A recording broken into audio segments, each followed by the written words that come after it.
Nikita Kromberg walks to her car at 3 a.m. to go to work.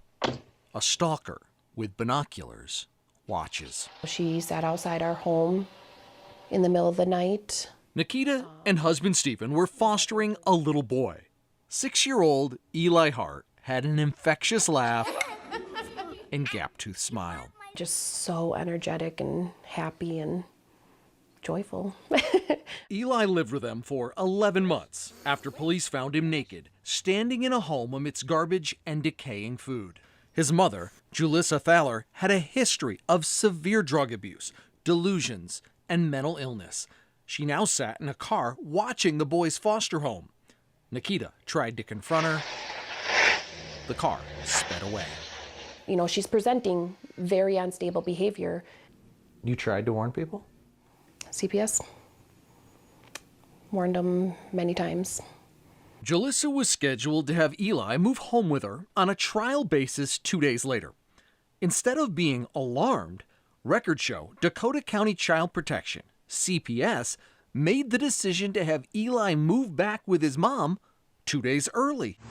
There is no tire there. All right. 5 months to the day later. There's what? There's blood all over the car. Police stopped Julissa.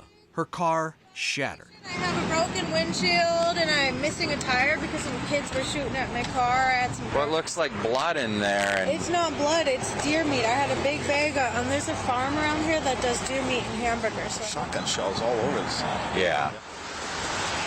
Holy we got a body. Yeah. All right, let's cover it. Yep.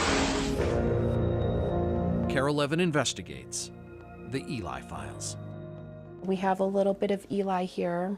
From ashes to artwork, Eli's foster parents cling to reminders of the boy they believe child protection could have saved. It's a system that needs to be changed.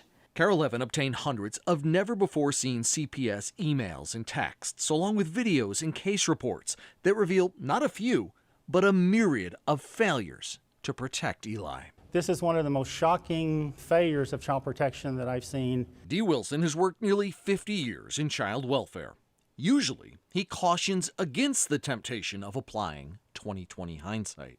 But this is one of the actual most unforgivable, completely unnecessary child maltreatment deaths. That happened over there.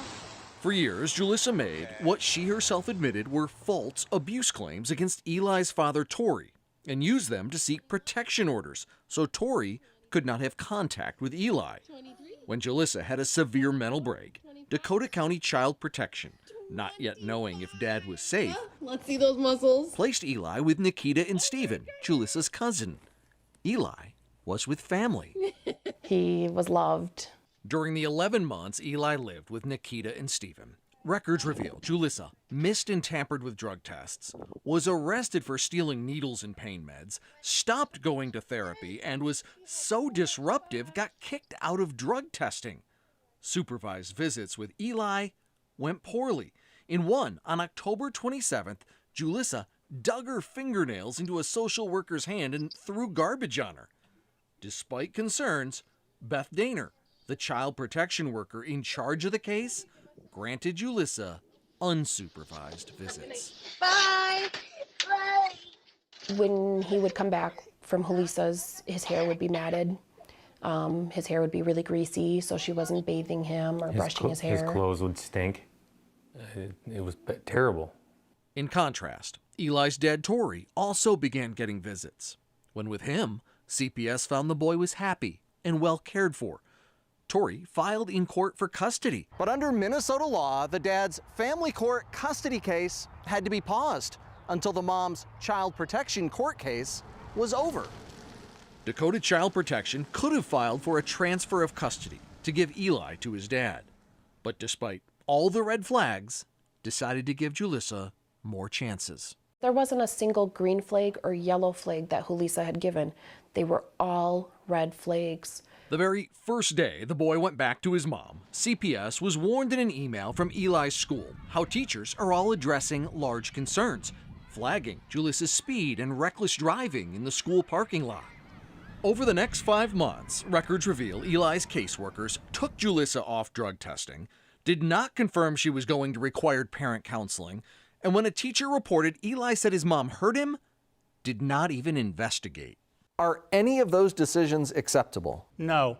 That is a definition of child protection that has already gotten kids killed and is going to get a lot more kids killed. One of the last times a social worker laid eyes on Eli, she sent a text saying, "I can't imagine what she's putting that child through right now." But they did not think he was being physically abused, so closed the case. Shotgun shells all over the side. Yeah. 10 days later, the same day, police processed a car with a shotgun-riddled body in the trunk. The CPS worker, who didn't yet know about the murder, entered her final notes in Eli's file. There were no protection issues that required ongoing child protection placement or involvement. I truly believe that if CPS had done their job and protected Eli, he would still be here today. Dakota County Child Protection declined an interview citing state law about the confidentiality of their case data, as did Eli's dad, who's filed a federal lawsuit against child protection. There's so much more to these Eli files than we could possibly fit in this broadcast. To go more in depth, you can read my reporting partner Brandon Stahl's expose on KARE11.com.